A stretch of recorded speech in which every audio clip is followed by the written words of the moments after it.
आप बसंत गुरु जी के साथ। यूँ तो हम अलग अलग चीज़ों पर बात करते हैं, अपने अनुभव शेयर करते हैं और हमारे पास जो ज़िंदगी में उपलब्धियां हैं उसे हम बांट देते हैं, उसे आप तक पहुंचा देते हैं। हो सकता है उनमें से कुछ चीज़ आपके बड़े काम की निकल आ रहा है, हो सकता है उसमें से कोई ऐसी चीज़ हो जो आपके लिए टार्च बन जाए, रोशनी बन जाए और आपके अंधेरी संसार में एक उजाला आ जाए और उस उजाले के साथ आप अपने जीवन को प्रकाशमय कर लो। इसी कड़ी में मित्र, आज हम जो चर्चा कर रहे हैं बहुत बेहद अहम बात है। हम किसी दूसरे को तो सुधारने के बड़े बड़े प्रोपेगेंडा कर लेते हैं, बड़ी बड़ी आयोजन करते हैं। आपको सुधारने के लिए मेरे पास तो ढेरों हजारों लाखों मैं तरकीबें आपको बता दूंगा। हर व्यक्ति दूसरे को सुधारने के लिए तरह तरह के उपाय सुझाते रहते हैं।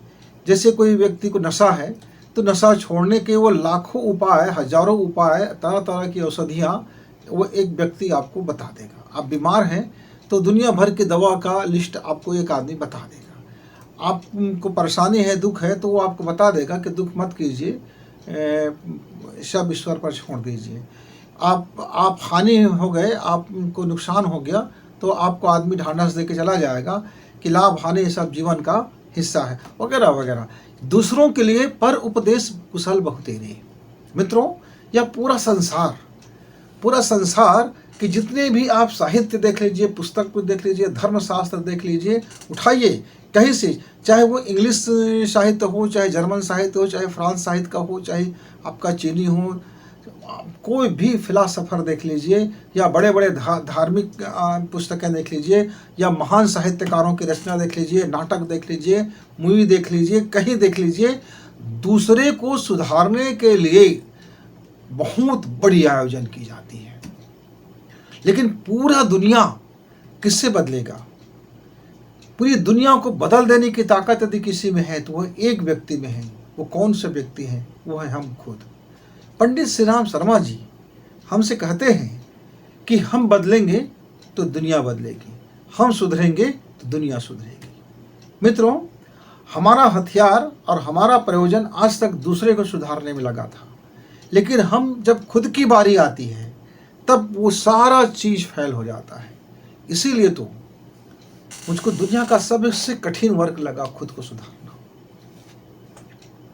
मैं आपको सुधारने के तरीके, खूब हजार तरीके बता दूंगा कि आपको देर तक जागने की, सोने की आदत है तो सुबह कैसे उठना है, क्या करना है, आपको ये फलाना है तो वो करना है, खूब सारा।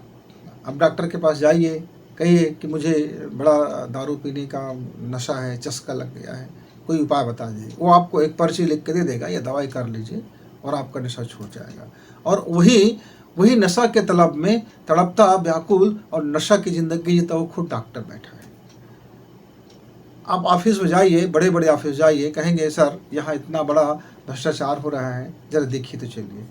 वो जाता है भ्रष्टाचार को ख़त्म करने, लेकिन वह उसमें इसलिए नहीं जाता को भ्रष्टाचार को ख़त्म करना है, वो इसलिए जाता है कि यहाँ मुझको और कितना ज़्यादा भ्रष्टाचार करने का मौका मिलेगा। अब आया है, यहाँ से भी मुझे पैसा मिलेगा।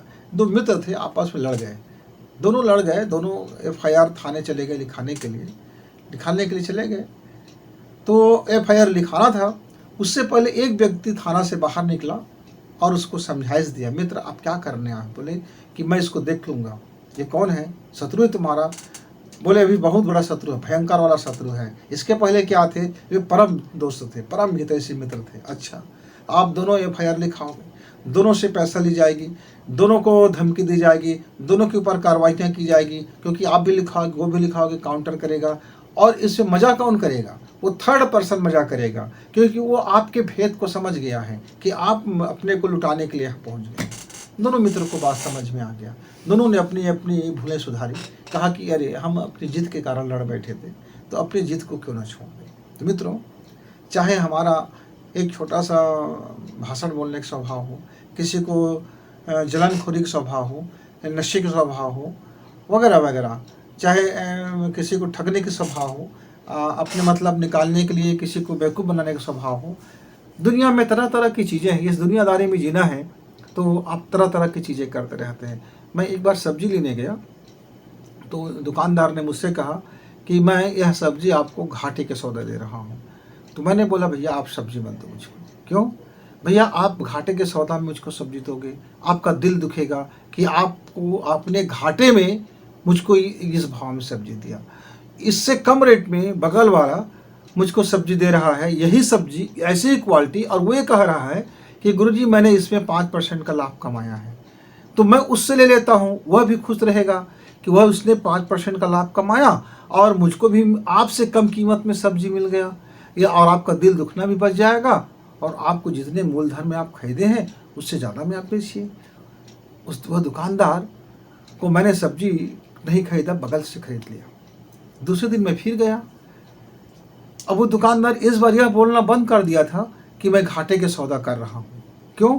क्योंकि यह उनको गलती एक समझ में आ गया था कि आप व्यापार कर रहे हैं, व्यवसाय कर रहे हैं, तो कोई ग्राहक आपसे ये नहीं पूछता आप इसमें कितना कमा रहे हो। किसी ग्राहक को इससे कोई मतलब नहीं है कि आप इसमें कितना कमा रहे हो। वो ये देखता है कि मार्केट में आपकी जो कीमत है और आप उससे कितना कम ज़्यादा लगा रहे हो, और उसको आप बताते फिरते हो। मतलब आप अपना ये दिखाते हो कि आप ये उपभोक्ता को मैं अपना घाटा सह के दे रहा हूँ। हो सकता है कोई आपके झांसे में आ जाता होगा, लेकिन आजकल लोग इस ऐसे झांसे में नहीं आते मित्र। तो उसको सुधारने का एक मौका मिला। क्या आप अपने बाबत कुछ ऐसा सोचते हैं कि आप में भी कुछ सुधार की गुंजाइश है? प्रत्येक मनुष्य में गुण और अवगुण दोनों होते हैं। कई मनुष्य अवगुण को हाईलाइट करता है समाज में, उसका बाहरी गुण दिखता है और उसका अवगुण उसके भीतर दबा रह जाता है, उसमें पर्दादारी रहते हैं, वह डार्क एरिया में रहता है, वह उसके डार्क एरिया में रहता है और लाइट में नहीं आता। तो आदमी बड़ा अच्छा, शानदार, खूब अच्छा आदमी का एक उसके ऊपर टैग लग जाता है, लेकिन उसको भीतर से पता है कि उसके अंदर में अभी कितनी बुराइयां हैं। वो किसी को बताते नहीं बनता, फजीहत है, डर है, लाज है। अब काउंसलिंग के लिए लोग आते हैं। लोग इसलिए काउंसलिंग लिए मेरे पास नहीं आते हैं कि मैं बड़ा विद्वान हूँ, बड़ा तोपचंद हूँ, बड़ा समझदार हूँ, बड़े अच्छे फार्मूला देता हूँ, या बहुत मैं बढ़िया से शानदार उसके जीवन में मंत्र से उनको तुरंत चमत्कार कर देता हूँ। लोग इसलिए काउंसलिंग में आते हैं कि वे अपने अंदर की तमाम बुराइयों को और उस खराबियों को मुझको बता के चले जाते हैं। वो हल्का हो जाते हैं, निर्भर हो जाते हैं। उसको कोई एक ऐसा आदमी चाहिए सुनने वाला, जो उसके तमाम इन चीज़ों को सुने और लोगों के साथ शेयर ना करे, पचा ले। ये हाजमे की शक्ति बड़ी मुसीबत डाल देती है। कई बार तो हमें भी हजम नहीं होता, पर क्या करें, प्रतिबद्ध है कि हम किसी के बात को किसी के सामने रख नहीं सकते, किसी के नाम उजागर नहीं कर सकते।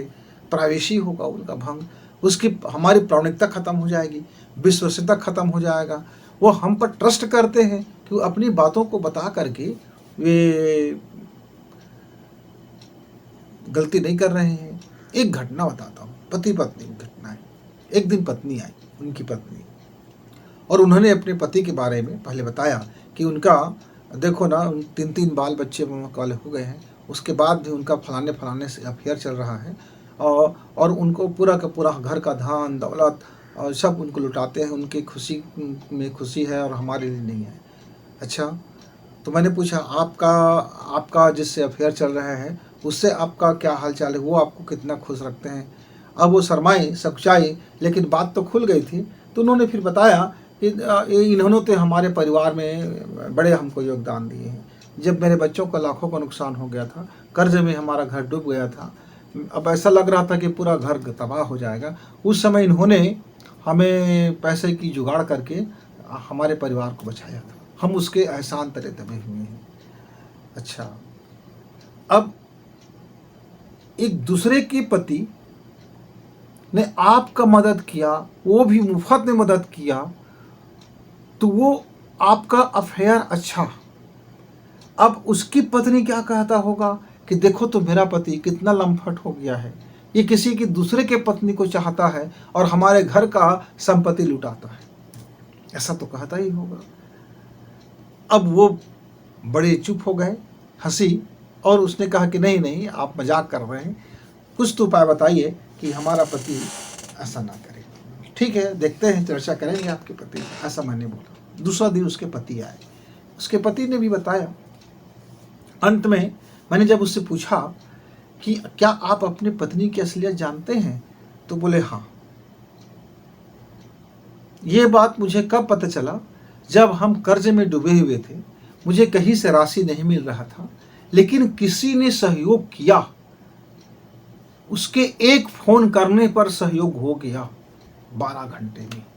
तब मुझे डाउट हुआ कि ऐसा कौन व्यक्ति है भाई जो हमारा इतना ज़्यादा सहयोग कर सकता है, लेकिन उसने सहयोग किया था तो मैं डाउट नहीं कर सकता था, लेकिन मेरे अंदर शंका ये आ गया और मैं बार बार उसको देखने लगा, क्या कुछ गड़बड़ है, क्या गड़बड़ है।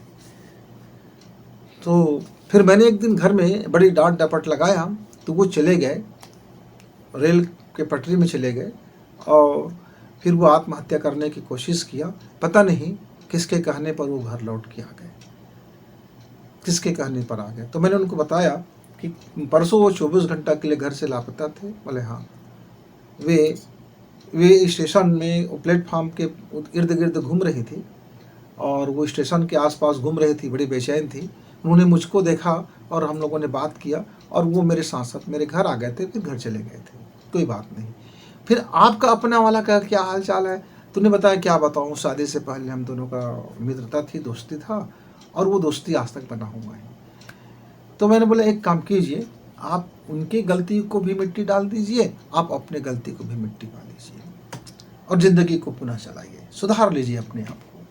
तो उन्होंने एक चीज़ कहा, मैं बाहर से तो उन्हें कुछ भी नहीं बोलूँगा, लेकिन मेरा भीतर क्या होगा, मैं भीतर ही भीतर तो घुटता रहूँगा। तो मैंने बोला एक काम, एक रास्ता है, आप एक दूसरे को सच्चाई को बता दो, तो आप एक दूसरे के सच्चाई के जानते रहोगे तो उससे कोई टेंशन नहीं होगा। पर बड़ी मुश्किल काम था मित्र, क्योंकि खुद को सुधारना था, खुद के लिए बड़ा डिफिकल्ट होता है, दूसरे के लिए बोलना तो आसान है। तो आप समझ ही गए होंगे कि लोग किसी दूसरे के पास काउंसलिंग करने इसलिए नहीं आते कि वो आपको अपने से ज़्यादा बुद्धिमान समझता है, वो इसलिए आता है कि उसके अंदर में मलबा भरा हुआ है, एक कचरा भरा हुआ है, एक कबाड़ भरा हुआ है, जिसको वो निकाल फेंकना चाहता है। पर किसके सामने फेंके? तो कोई तो चाहिए जिसके सामने फेंके। इसी को हम लोग दर्पण योग बोलते हैं। आपको कहीं जाने की जरूरत नहीं है। आपकी जो भी गलतियां हैं, आप दर्पण के सामने बैठ जाइए, आंख में आंख मिला लीजिए, गहरी सांस खींचिए, सांस को धीरे धीरे छोड़ दीजिए, फिर आप एक बार सांस लीजिए, फिर छोड़ दीजिए। ऐसे आप 5 बार मर्तबा कीजिए और अपने आंख से आंख मिला करके अपने स्वयं को सम्मोहित करके आप बता दीजिए अपने को कि आपके अंदर में क्या क्या कमजोरियां हैं, आपके अंदर में क्या क्या दुर्गुण है। आप लगातार बताते रहिए। एक हफ्ता, अगले हफ्ता आप अपने सद्गुण को याद करते रहें। फिर अगले हफ्ता आ जाए तो जो आपको क्या बढ़ाना है, सद्गुण को बढ़ाना है कि दुर्गुण को बढ़ाना है, तय कीजिए। यदि सद्गुण बढ़ाना है तो सद्गुण की चर्चा करें, हिम्मत लाएं, साहस करें और आगे बढ़ें। जिंदगी फिर आपको एक अवसर मिलेगा, आप अपने सद्गुण को प्रकट कर पाओगे। तो जैसे से आप अपना सद्गुण प्रकट करोगे, वैसे वैसे ही आपके अंदर में वो सुधार होता हुआ चला ही जाएगा। उसके लिए कोई आयोजन करने की जरूरत नहीं, उसके लिए कोई संकल्प करने की जरूरत नहीं, उसके लिए कोई अनुष्ठान करने की जरूरत नहीं, उसके लिए कोई तामझाम करने की जरूरत नहीं, उसके लिए आपको कसम खाने की भी जरूरत नहीं है, कुछ करने की जरूरत ही नहीं मित्र। आपको सुधरना है। यदि आपको रियलाइज हो जाए, आपको यह समझ आ जाए कि आपकी यह आदतें वास्तव में आपके लिए नुकसानप्रद है, फैमिली के लिए नुकसानदायक है, समाज के लिए नुकसानदायक है, मानवता के लिए नुकसानदायक है, तो जैसे जैसे आप समझेंगे तो समझ में आते ही हुआ गुण अपने आप कम हो जाएगा और आपको लगता है कि हमारा सद्गुण इस समाज के लिए बेहतरी होगा, परिवार के लिए अच्छा होगा, मेरे लिए अच्छा होगा, तो उस गुण को क्यों ना हम बढ़ाएं। मान लीजिए मेरे पास एक खेत है और मुझको चाहिए एक सुगंधित चावल, तो मैं क्यों ना दुबराज का धान बोऊं, क्यों ना मैं उसमें बासमती का धान लगाऊं, क्यों ना मैं उसमें गंगा का धान लगाऊं जो सुगंध से भर देता है, क्यों ना मैं उसमें विष्णु भोग का धान लगाऊं जो सुगंध से भर देगा।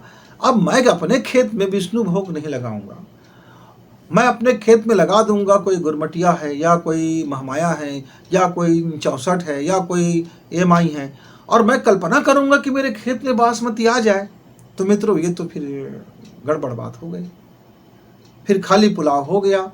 तो अपने को सुधारने का सबसे बेस्ट तरीका तो यही है कि पहले आपके भीतर में जितने भी दुर्गुण है उसको पहले समझने की कोशिश करें कि वो प्राकृतिक रूप से है, आनुवांशिक रूप से है, कि आपने उसको एडाप्ट किया है, कि आपके ज़रूरतों के कारण वो आप में दुर्गुण आ गया था, या आपके कमजोरी के कारण वो दुर्गुण आ गया था, कि आप अपने में बेचैन थे इसलिए दुर्गुण आ गया था, या आप बहुत परेशान थे इसलिए उस दुर्गुण को प्राप्त कर लिए थे, या आप बेहोश थे और इसलिए आप दुर्गुण को प्राप्त कर लिए, या आप वासना से ग्रस्त थे इसलिए आपसे ये सब कर्म हो गया, आप काम वासना से पीड़ित थे इसलिए आपके साथ ऐसा होते रहता है। पहले आप अपने उस कमजोरी को सही सही विश्लेषण तो कीजिए। जैसे जैसे आप विश्लेषण करेंगे आपको रियलाइज होगा, तो वह ऑटोमेटिक आपको समझ में आ जाएगी कि अरे यार इसको तो मैं पकड़ रखा था, चलो छोड़ देते हैं। और यदि आप वैसे ही सद्गुण यदि आपके अंदर में आपको लगता है कि आप बड़े ईमानदार आदमी हो, तो देखो कि आप कहाँ कहाँ बेईमानी कर दिए थे, आपका ईमानदारी कहाँ कहाँ डोल गया था, आप कहाँ कहाँ ईमानदार नहीं रह गए थे, फिर किस कंडीशन में आप ईमानदार हो, सापेक्ष ईमानदार हो कि निरपेक्ष ईमानदार हो, कि स्वार्थ रहित ईमानदार हो, कि स्वार्थ युक्त ईमानदार हो। ढेर सारी इस ईमानदारी में भी क्वेश्चन है मित्र। तो आप जैसे जैसे अपने को उस प्रश्न में डालोगे वैसे वैसे आपके अंदर में सलूशन निकलता जाएगा। किसी के पास जाने की जरूरत नहीं है, दर्पण योग करना है बस। दर्पण योग भी नहीं करते हैं, कोई बात नहीं, आंख बंद करके बैठ जाइए, गहरी सांस लीजिए,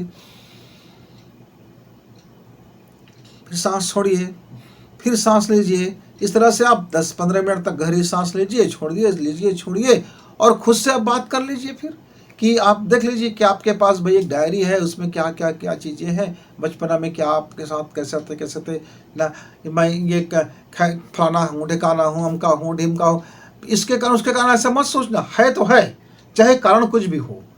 आपको यदि नशे की लत है तो है, चाहे उसका कारण कुछ भी हो। आपको यदि झूठ बोलने की लत है तो फिर लत है, वो चाहे कारण कुछ भी हो। आपको कोई भी है तो है, पहले है कुछ स्वीकार, फिर किस कारण से था। कारण यदि अब तो कारण नहीं है तो फिर आप पर लत नहीं होनी चाहिए, फिर इस पर बहस करें। अब कारण तो चला गया, फिर आप एक नशेड़ी भाई था, उस नशेड़ी भाई ने मुझसे एक दिन आकर के मुझसे बोला, ऑफिस में हम लोग बैठे हुए थे, बोले कि मुझे बहुत काम है, इमरजेंसी काम है। मेरे प्रभारी को हैरान कर दिया, नहीं मुझे मिलना ही है, मुझे मिलना ही, 10 मिनट के लिए मिलना है, अरे मुझे मिलना ही है, बहुत इमरजेंसी है। आया, बोले क्या इमरजेंसी है। नशेड़ी भाई ने कहा, देखिए आपके कहने पर मैंने अपना दारू छोड़ दिया था, अब पड़ोसी मुझको कमजोर समझ के मार गाली गलौज लगा रहे हैं, लाठी दिखा रहे हैं, तब्बल दिखा रहे हैं, हुरिया रहे हैं, अरे ताली बजा रहे हैं और मुझको जोश दिला रहे हैं, आक्रोश दिला रहे हैं। यदि मैं नशा में रहता, नशेड़ी रहता, तो ये उसकी औकात नहीं था। फिर मैं फिर होली बना देता उसके घर के आगे। तो मेरा नशा छोड़ना अच्छा हुआ कि मेरा नशा नहीं छोड़ना अच्छा था, बताइए गुरुजी। मैंने बोला, है तो बड़ी मुसीबत की बात। आप अच्छे क्या हो गए, पूरी दुनिया आप बुरा बन गया। तो मैंने कहा, एक काम कीजिए, आप बिना नशा के जाकर के उससे बोलिए कि भैया आप यदि गाली बक रहे हो तो जरा होश हवास से गाली देना, क्योंकि अब मैं नशा नहीं करता हूँ। अब मैं जो भी कुछ करूँगा अब मैं पूरी होशो हवास से करूँगा, और नशा से कहीं 2 गुना आपके ऊपर प्रहार करूँगा, नहीं तो आप खामोश रहिए, जाइए बोलिए। अब वो आदमी उठा, तमतमाया, चले गए। जा करके अपने पड़ोसी से बोला, गए रुको, गाली देना बंद करो, अब मैं नशा में नहीं हूँ, अब मैं पूरे होशो हवास से करूँगा। ऐसा उन्होंने मैं जैसे बताया था किया। अब पड़ोसी जरा शांत हो गया, बोले कि अरे यार सचमुच कुछ कर देगा भाई, पहले नशा में रहता था तो नहीं करता था, अब सचमुच कर देगा। मित्रों, दुनिया हमको कई मर्तबे जब हम अच्छा होने की कोशिश करते हैं तो हमको बुरा होने की तरफ धकेल देता है, हमारी को कमजोरी समझ लेता है। जब हम अच्छा आदमी नहीं होते हैं, जब हम बुरा आदमी होते हैं, तब वो हमसे भय खाते रहता है। जैसे हम बुरा को छोड़ देते हैं तब उनको लगता है कि अब इससे कोई भय नहीं है। इसी क्षण होता है कि हम अपने को संभालें। और सच में यदि देखा जाए तो दूसरे के लिए फिलॉसफी बघाड़ना बड़ी आसान है, दूसरे को दुर्गुण गिनाना बड़ी आसान है, दूसरे को सलाह देना बड़ी आसान है, दूसरे के लिए कुछ भी डायलॉग मारना बड़ी आसान है। लेकिन खुद के लिए, खुद को सुधारना, खुद को अच्छा करना, खुद को मोटिव करना, खुद को साबित करना, खुद को प्रमाणित करना, खुद को विश्वसनीय बनाना, स्वयं को बनाना दुनिया का सबसे कठिन काम है और यह दुनिया का सबसे सरल काम है। क्योंकि जब प्रकृति ने आपको बनाया है तो आपका नैसर्गिक गुण उन्होंने दिया है। जिस क्षण आप अपने नैसर्गिक गुण से जीवन जीते हैं, जिस क्षण आप अपने प्राकृतिक जीवन जीते हैं, जिस क्षण आप अपने को वह नेचर में ढालते हैं, उसी क्षण से आपका अपने में सुधार होना सबसे सरल कार्य हो जाता है। तो देखते हैं कि आप अपने को सुधारने में डिफ़िकल्ट महसूस करते हैं कि आसान महसूस करते हैं। गुरु जी तब आएंगे, फिर बात करेंगे। तब तक